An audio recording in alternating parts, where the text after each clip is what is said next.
Hi, I'm Jeb Blunt, CEO of Sales Gravy and author of Fanatical Prospecting.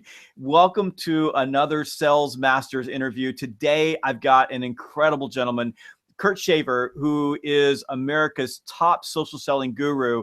He's got more than 10,000 hours invested in learning and teaching people how to use tools like LinkedIn. And today we're going to pick Kurt's brain just a little bit on some of the secrets, some of the techniques, some of the tips that you need to have right now in your toolbox to get the most out of LinkedIn and to win more sales and to fill your pipeline with the tools that LinkedIn offers you. Kurt, thank you so much for being here today. Hey, Jeb, looking forward to our chat. So let's start off with this. If salespeople aren't using LinkedIn, and as crazy as it sounds, I teach classes almost every single week. I mean, I think this past year I talked to at least 20,000 people, and I'll always ask for people to raise their hands. How many of you are using LinkedIn? And usually this is happening in our Fanatical Prospecting boot camps. I mean, it used to be a lot of people. Now it's not as many, but at least a third of the people that I talk to don't even have a profile on LinkedIn. What do you say about that? And what's your advice for salespeople who are not seeing LinkedIn itself as a tool for them? I mean, I guess my first advice would be that they're missing a tremendous opportunity, right? I mean, obviously, social networking is a major communication vehicle for businesses these days. I mean, LinkedIn has been around 13 years, so come on, people. And if you needed any more indication that, hey, maybe this is not a fad, well, this company called Microsoft, the world's largest software company, just paid $26.2 billion for LinkedIn. And this is going to get stitched into the world's most popular productivity applications like Outlook and Microsoft Word and PowerPoint and Excel and Skype and all these other things. So, time to get on the bandwagon because it is pulling out of the station. It's great advice. Why do you think people aren't using it? I mean, this doesn't make any sense to me, but when I ask people, they're scared of it. They don't know why. I mean, what are the reasons why people are still hands off on social media tools? I mean, I get the Facebook thing. I don't want people to see my life, but LinkedIn is business. It's your livelihood. Right. Yeah, so I've only heard one legit excuse, and I've been the 10,000 hours there. That's 5 years, right? So I've only heard one legitimate excuse from a VP of sales in 5 years of doing this.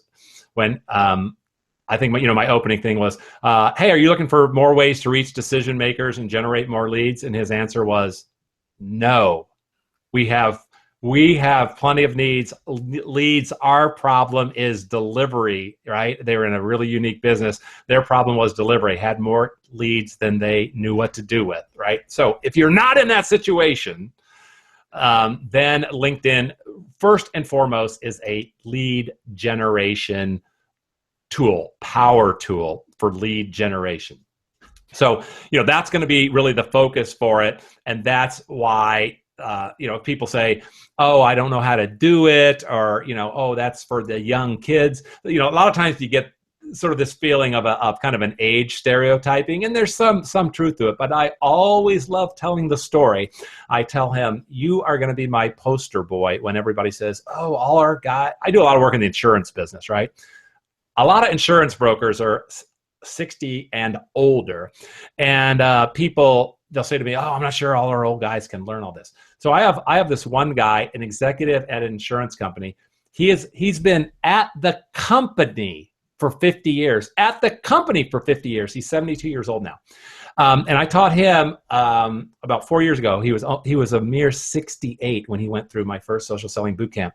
But man, the light went off in his head.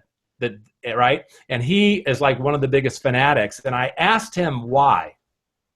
And this is what I think is really important. So it's really an attitude thing. It's not an age thing. I asked him, I said, "Come on, quite frankly, most old people don't adapt to it like you did. And you just threw in and you're like a LinkedIn ninja now. Why was that?" And he said, "Oh, it's simple." He goes, "When I realized that LinkedIn is just like the Rolodex of the 21st century, I thought to myself, wait a minute, I've got the best Rolodex in the company. I've been in the industry at that time, right? 46 years.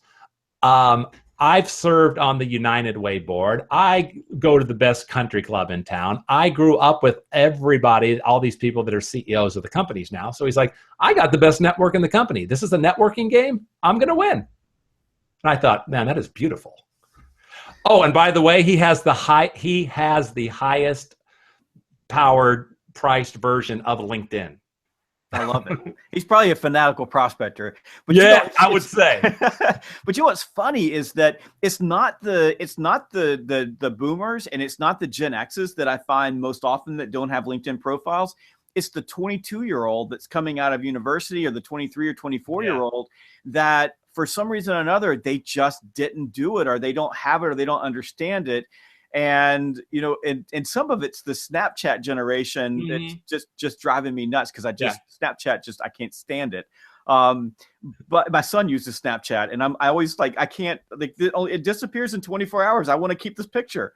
So let's switch gears real quickly. And since we're talking about LinkedIn a little bit, but I want to talk about Twitter just a tad bit with you. Yeah. I'm a Twitter nut job. I love Twitter. I love it. When do you talk to salespeople about social selling, and I call it social prospecting in some cases, or social marketing, but when you talk about that, where does Twitter fit into a salesperson's strategy? Because if you take the first question I ask you, why don't people use LinkedIn? You know, that's a small group. But if I get into a group of salespeople and say, who's using Twitter? A handful of hands go up. Almost nobody's using it.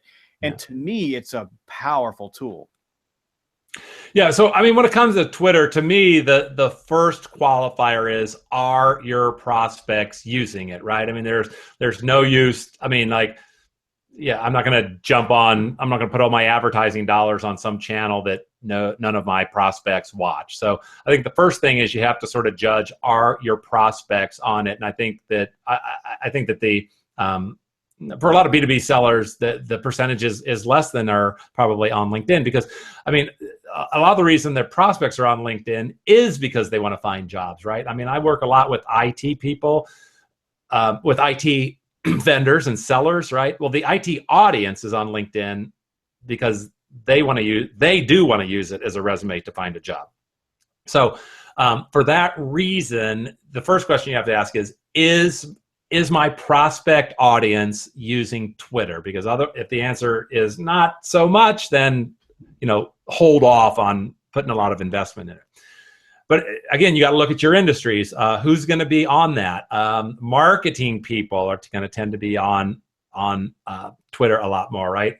Anything that's like entertainment or publishing oriented, content related, authors, speakers, anything like that, right? Those kind of people that realize the power of that platform in order to get word out, they're going to be on Twitter. So if that is your audience, then absolutely you want to learn how to be on Twitter. You know, I think that I think that Twitter, like, if your network is on Twitter, I think Twitter is a better platform for listening. I mean, I like it better for listening than LinkedIn. Back to your point, it's easier. It doesn't have as many bells and whistles. I mean, there's only like 2 or 3 things really that you can kind of do there. So if your audience is active on Twitter, then to me, monitoring, listening, following their tweets, it's like the closest thing to reading their mind. And what does every salesperson want to do? Why do they all learn how to ask 25 questions? Because you're trying to understand the prospect's mind. Well, basically, reading their Twitter stream is just like reading their mind. You're right, and you can use lists to do that. And I like Twitter because it's just, for me, a better and easier way to interact. I mean, I get in these long conversations with people on Twitter that other people get involved in. It happens on LinkedIn, but the process on LinkedIn is so clumsy and it's difficult to deal with. And for some reason, maybe it's just me, I just feel more comfortable having these open. I can recommend a LinkedIn course to you, Jeb, if you'd like a little. What Kurt's talking about is, if you go to Sales Gravy University, we've got Kurt's LinkedIn course, How to Win Sales with LinkedIn, on Sales Gravy University. So I love that plug. That was very good. You know, you're definitely in sales, and we're trying to talk Kurt into coming.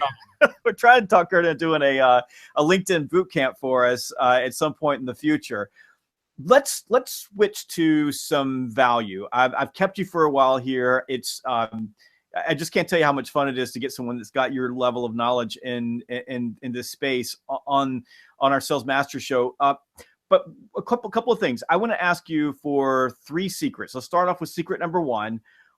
That are your LinkedIn top secrets. So things that you only share with your inner circle. And I know I'm calling you out here in front of a big audience, but there won't be secrets anymore now. But what are those secrets? And let's just start with one, and then we'll take one at a time, that salespeople can take right now and they can put into action, and it will make them more money.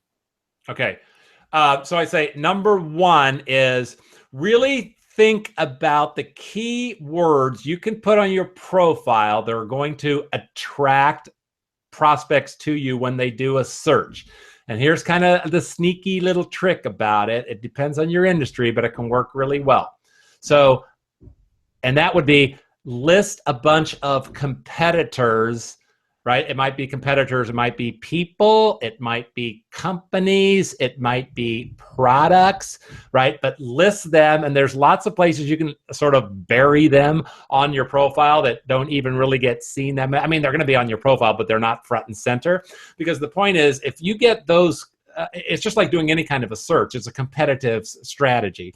Is if you get those names of competitive people or products or companies on your profile, when that person is actually searching for your competitor, you're going to show up in the list. Ooh, all right, that's good. So that's a good one. So that's number 1. Number 2.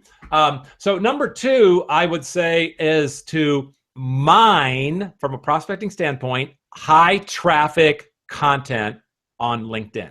Okay, so what I mean by that is, you're in whatever particular industry you're in, right? You're in shipping and logistics, or you're in hospitality management, or you're in healthcare insurance, whatever your thing is. And that's what you're going to tend to see on your LinkedIn homepage, because those are the people you connected to. Okay, great.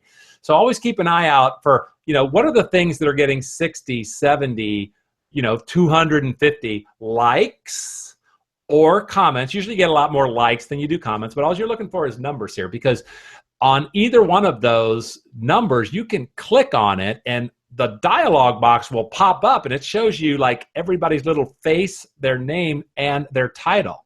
So again, if you see something where somebody's talking about healthcare benefits and you're in that industry, maybe you're an employee benefit advisor, and you see somebody posted about new legislation in your state and 75 people commented on it, you want to click on it and say, hey, are there any VPs of HR? You can basically just scan that. And again, it's sort of like if you went to a trade show and all of your prospects were sitting around talking about something, and you're just like floating above them. You're reading their name badge, right? And saying like, oh, I need to call that person because they're interested in that topic. So that's number 2. Wow. No, that's huge. That's big. I love that. I love the to me that's fanatical prospecting right there. When you're looking at content, going through, and it's almost like you're voyeur. I mean, you can go and see all the things that they're talking about. You can see the keywords you're using. You can see the challenges they're having, and then you can connect with them using a comment that they made as the reference that makes it relevant for them to get back with you. Exactly. Context. Exactly. Love it. Okay, that was pretty good. I don't know if you can top that. So number 3. Number 3, kind of related to it slightly. So number 3 has to do with when you are posting something. Let's say you're sharing content. Well, it could be you're either sharing content, or you may have created your own original if you're writing the long post blogs on LinkedIn, but they're both kind of the same. So if you initiated content and you start to get some traction on yours, then again, the recommendation is, just like in real life, don't just let it go open loop. The advice is jump back into the own thread that you started, right? Don't be afraid to jump back into the thread that you started. Reply to what other people said.